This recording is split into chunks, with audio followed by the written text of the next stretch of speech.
Hi everyone, Nick here. Target date funds are very common in 401k plans and many people recommend them. The appeal of these funds is they are a one-size-fits-all investment that does everything for you. You simply put money in and take money out in retirement. Is this too good to be true? Is it really as easy as smashing the like button to support free financial education on YouTube? Are target retirement funds right for you? I will answer these questions. I will start with an overview of target date funds, then discuss pros and cons, and who should invest in these funds. So what is a target date fund?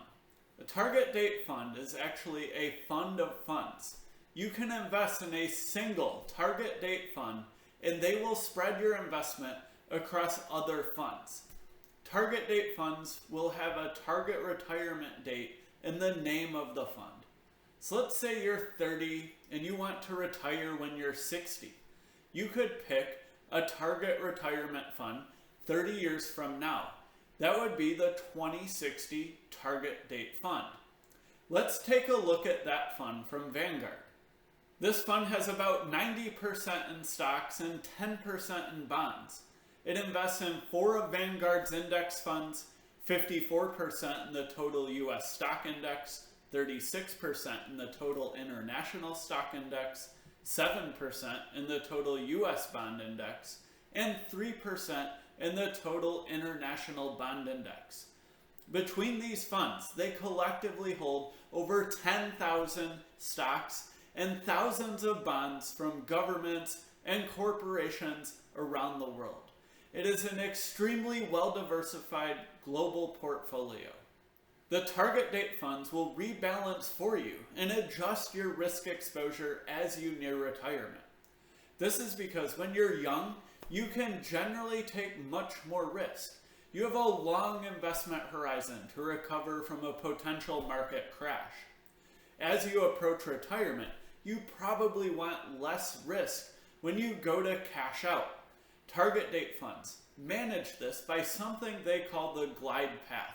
The glide path is how they change your investment allocation as you age. For Vanguard, the glide path looks like this.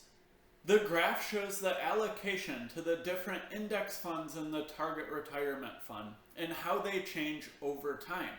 When you're young, you'll have a high allocation to stocks at nearly 90%. Then once you reach age 40, the fund will start to reduce the risk by increasing the bond allocation. As you approach retirement, they'll add TIPS, which is another type of US government bond designed to protect against inflation. Once you're in retirement, this fund is optimized for someone who wants to fix income with lower risk. One warning for target date funds is you want a target date index fund. Some target date funds will be actively managed funds and have higher fees. Statistics show actively managed funds typically underperform index funds. They will likely perform worse and charge you more. It's crazy. If you look at these two Fidelity 2060 target date funds, they look almost identical. But the one without index in the title charges a fee over 600% higher than the index version. Its performance has been nearly the same, and if you look closely at the performance data, it's because the actively managed fund takes slightly more risk than the index version. The index version's Sharpe ratio is better, which is a ratio that measures the risk-adjusted return of the portfolio. I would personally avoid the actively managed target date funds. Now that we've covered the basics of what a target date fund is, let's discuss some of the pros and cons. The target date fund promises to be an all-in-one investment. You can literally invest in this one fund and get a globally diversified portfolio that's automatically rebalanced and adjusts the risk as you age. All you have to do is put money into this fund and take it out when you retire. Those are some great pros, and it's a very compelling solution for people that just want a hands-off, autopilot approach. But is it too good to be true? I think it depends on your circumstances. These funds try to be a one-size-fits-all solution, but we all have different investment needs. The main con of the target date funds is that they are not flexible. The funds are geared best towards people who follow the standard mold of working until they are age 60 to 65. If your goal is to retire early, these funds won't work as well. They have the same risk exposure regardless of your personal risk tolerance. If you want to avoid bonds altogether and take more risk, or if you're weary of stocks and want more bonds, you are just stuck with what these funds provide. Sure, you could just invest in a target date fund that is at a different part of the glide path, but this sort of defeats the purpose of these funds. Another con is these funds are typically less tax efficient. If you're investing in just a 401k or IRA, this probably doesn't matter that much. However, if you're investing in taxable accounts too, you could potentially benefit from holding your US stocks, international stocks, and bonds in different accounts. I made a video on tax-efficient asset allocation, where I explained 5 steps for optimizing your portfolio for taxes. I'll put a link up here and down below. When you go to withdraw money, these will also be less flexible, as you'll have to sell part of your investments in all of these funds when you take money out. Now this could be desired, but it could also leave some potential optimizations on the table. Another con for the target date funds is they have higher fees. If you were to simply invest in 3 or 4 of the funds directly and manage the rebalancing and glide path yourself, you could cut the fee by roughly 60 to 70%. This can really add up over time. Let's assume you're going to invest $500 per month for 40 years, and that you would get an average inflation-adjusted return of 7.2%. The difference between the 0.05% of putting the 3 or 4 funds into a portfolio yourself versus the 0.15% for the target date funds adds up to roughly $34,000 over this 40-year period. Maybe it's worth it to you to not have to do anything, but this is a fairly sizable amount of money. Lastly, I would be a little concerned about really being completely hands-off. I think you should still learn at least the fundamentals of investing. A great place to start would be my Introduction to Investing playlist. You should still review your portfolio and financial goals regularly. You should still make sure the fund provider doesn't change to a strategy that doesn't fit your needs.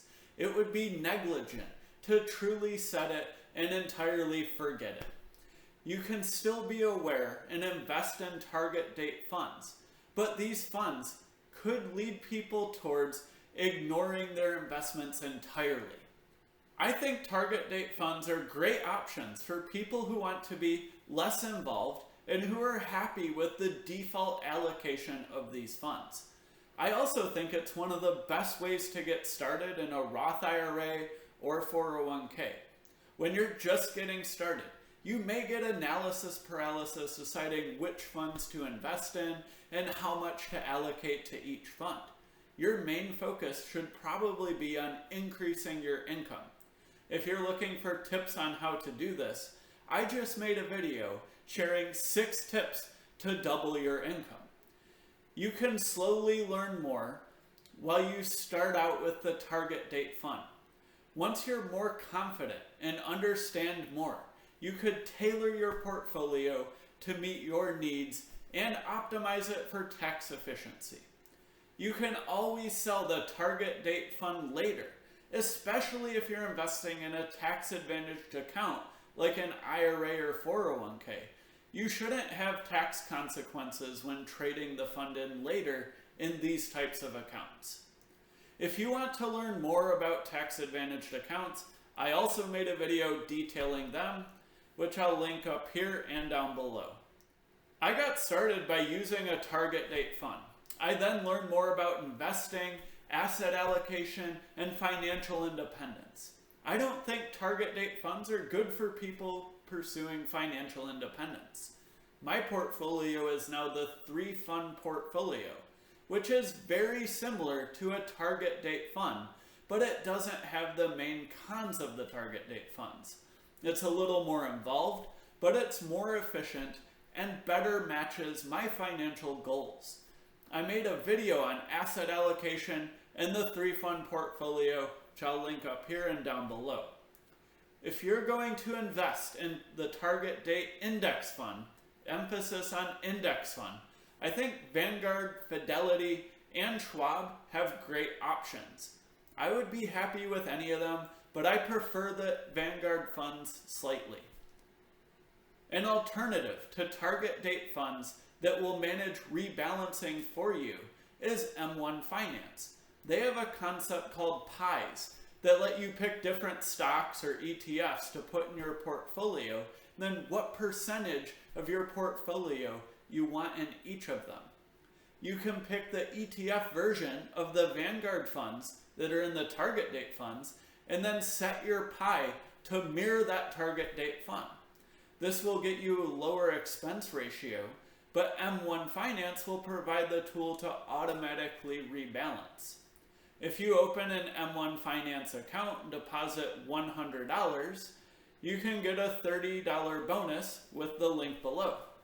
Thanks for watching, everyone. If you got value from this video, please smash the like button so YouTube shares it with more people. And then subscribe so you don't miss out on future videos. Later.